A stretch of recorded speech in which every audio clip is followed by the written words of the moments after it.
All right, this is Mr. Wyrick. I'm going to be going over this review with you real quick.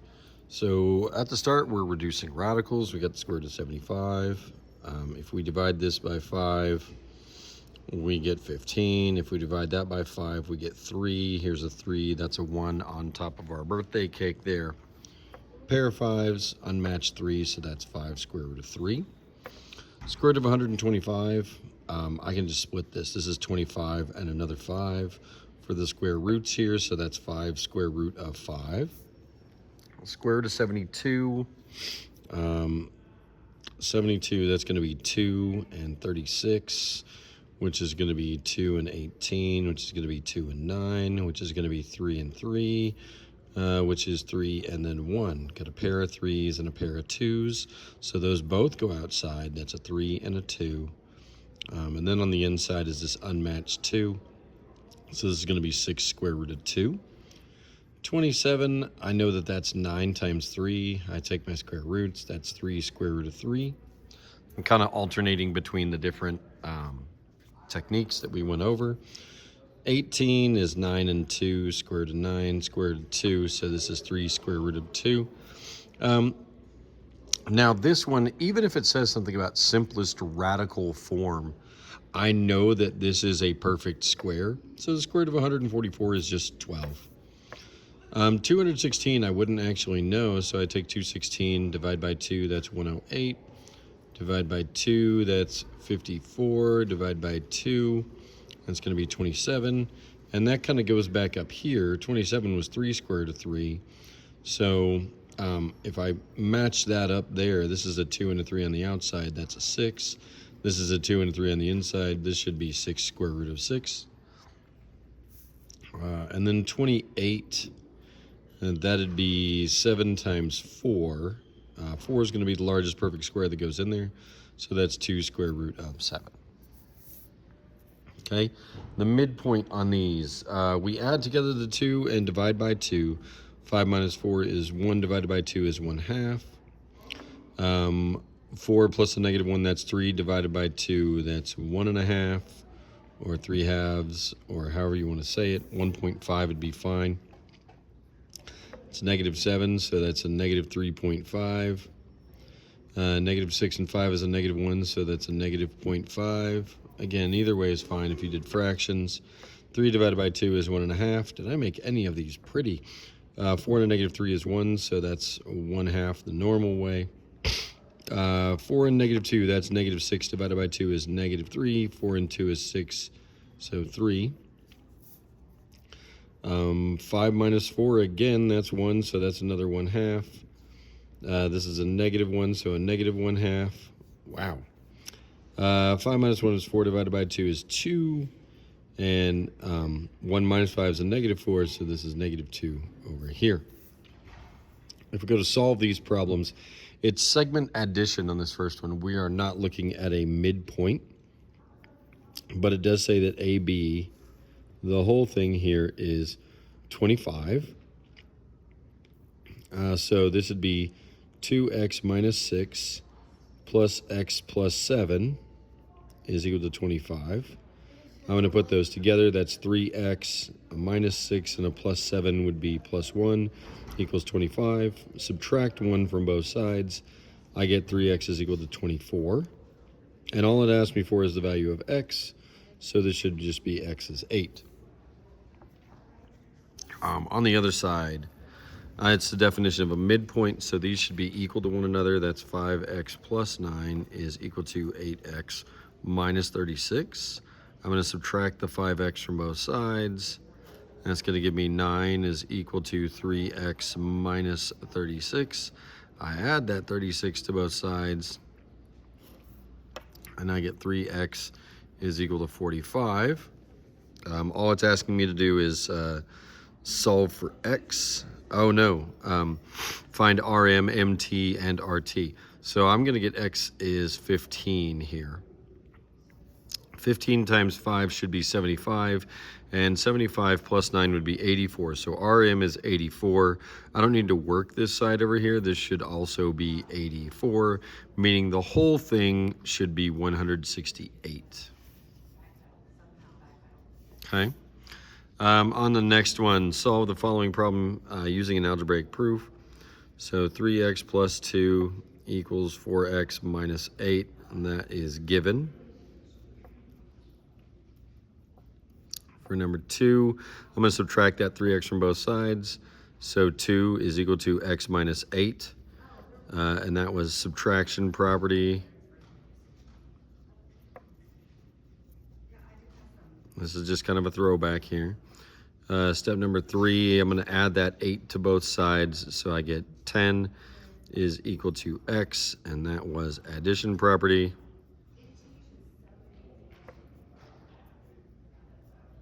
And then I'm going to change this to x is equal to 10 because that's what I had in my answer, and that's going to be the symmetric property.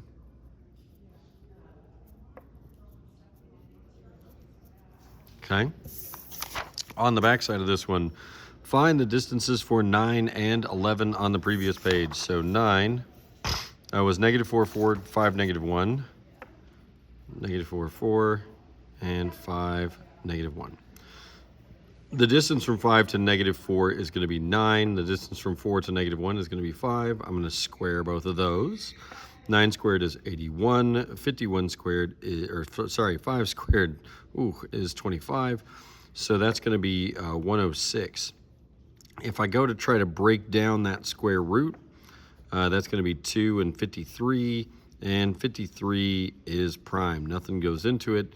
So the answer here is just square root of 106. For number 11, it's 2, 4 to 1, -3.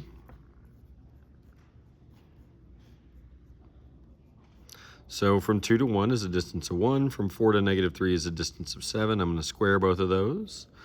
1 squared is 1. 7 squared is 49. And I'm going to add those together so I get 50. And I'm supposed to do the square root of 50.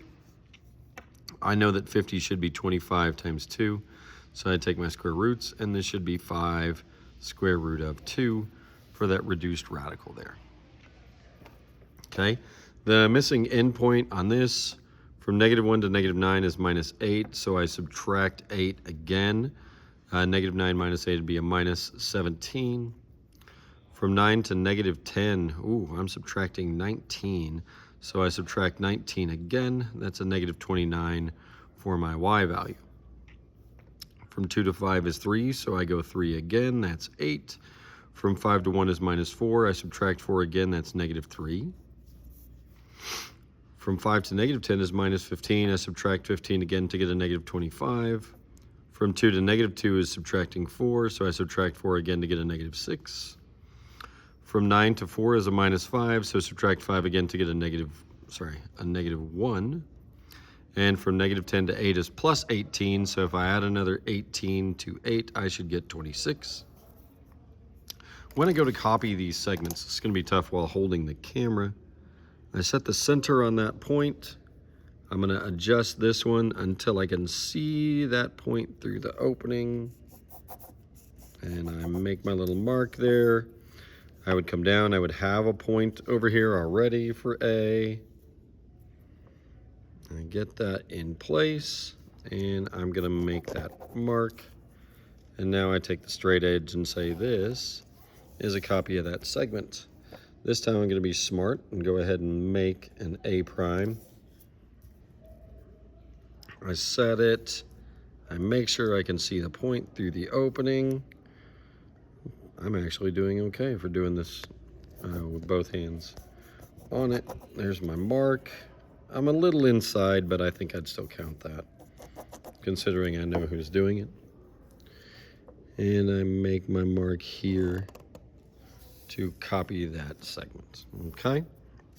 When I copy the angles, I'm gonna go ahead and do this the smart way and make a mark down here with my straight edge to where I can copy that angle. Need to do that, okay?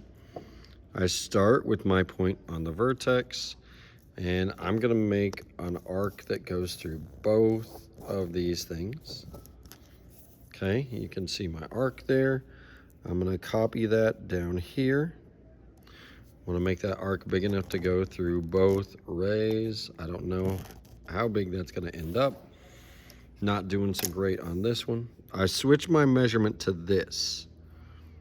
Okay, this is the important part. This is the tricky part. I get X marks the spot down here on this one. I adjust this one to where I can see that X also marks the spot coming down through that opening there. I hold it in place. I make a mark. I hold it in place down here. Hopefully make my mark somewhere in a similar place there. And then I'm going to, again, copy that segment there. That looks like pretty much the same angle. I come down here. I can go ahead. Ooh, can't hold this quite right. I need to make that mark all the way through both of these. Apologize, terrible camera work here. I've scarred my paper. It doesn't know what's happening to its life. Okay, I set up down here. I'm gonna make that same arc that goes all the way through both. I've hit that scar in my paper and it won't quite go right. Hopefully you can get this with me kind of talking my way through it. Okay, I've copied that first arc. I find my second one. This is the important part here. I find where that has crossed and I mark, X marks the spot with both of them. Okay, I make that mark. Apologies, you're getting terrible camera work on this. I copy that mark down here. And where that goes through, you can kind of see it. I really messed up my paper here. I'm just scratching through it. I'm gonna go through that mark just like that. Okay, should have measured these first, but that's okay. I'll go ahead and get the measure off of this one. Remember, I'm going to line up the bottom with the bottom of this, kind of like this. So this appears to be a nice 45-degree angle. This one over here, put that mark there, line up the bottom, and you can see this one also, like, it looks like if I go to try to read the inside one, this would be, oh, this is a 40-degree angle, but it's way too big for that.